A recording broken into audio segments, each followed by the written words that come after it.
Good afternoon.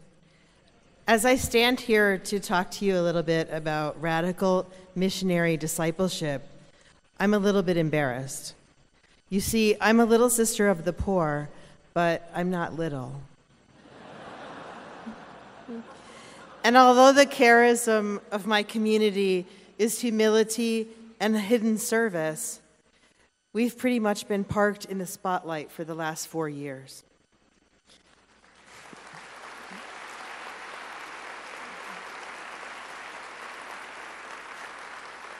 People have commended us for our courage in standing up for religious liberty.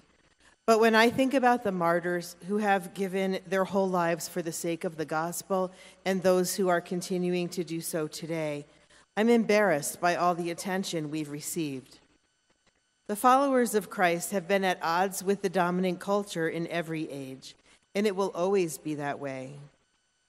Like the useless servants in the gospel, who merely did their duty, we little sisters are only the instruments God has chosen in this moment of history to confound the proud and the powerful.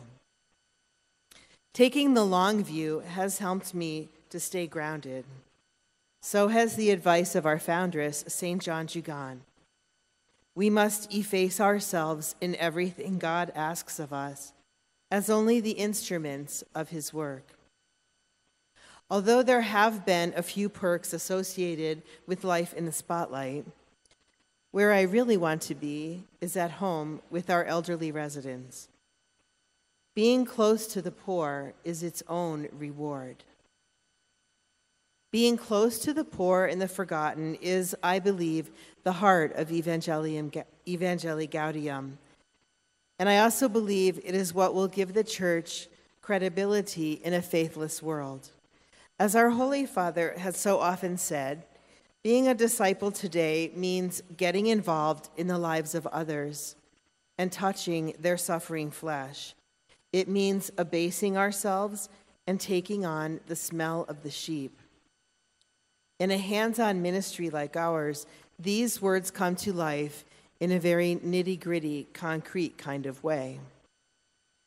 Christian humility means taking the attitude of a servant. It also means having a healthy realism about ourselves. This is what has struck me the most about Pope Francis. In his first interview as Pope, he identified himself as a sinner upon whom the Lord has turned his gaze. At a difficult moment in my life, these words set me free. If a pope could admit that he is a sinner, I thought, then I could finally accept my weaknesses rather than trying to keep them buried in a vain attempt at perfection. This has enabled me to accept whatever place the Lord assigns me at the moment, in front of a TV camera or in the last place at home, so that he can use me as he wishes. I've learned that admitting my own poverty and littleness is no obstacle to effective discipleship and leadership. It's actually the key. It's only when we are convinced of God's personal love and constant presence in our lives, despite our ugliness, maybe because of our ugliness, that we can let go of all pretensions and selfish ambitions and let God fill our emptiness. When we take the lowest place, his grace will flow into our souls like a river, and he'll use us in incredible ways. When the Pope visited our community in 2015, he made a big impression on me, but not in the way that I expected. He was so unassuming that all I could think as he approached me was that he would blend in so easily among our elderly priests. He came to strengthen our resolve in facing our legal battle, but the advice he gave us was about the elderly. He told us to sing to them, to caress them, to treat them tenderly, and to remember that it is Jesus whom we care for in them.